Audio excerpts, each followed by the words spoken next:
This is Ethan Davis with the Sawtooth Avalanche Center. We're experiencing very dangerous avalanche conditions. We've had a lot of heavy recent snow and some rain in the Wood River Valley, and that's caused numerous avalanches to impact the valley floor, including this one just south of Ketchum.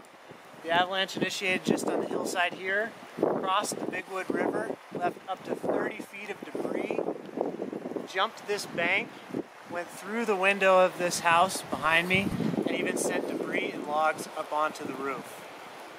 With continued snow, warm temperatures, and even rain on the way, we expect avalanche conditions to hit extreme this evening and going into tomorrow.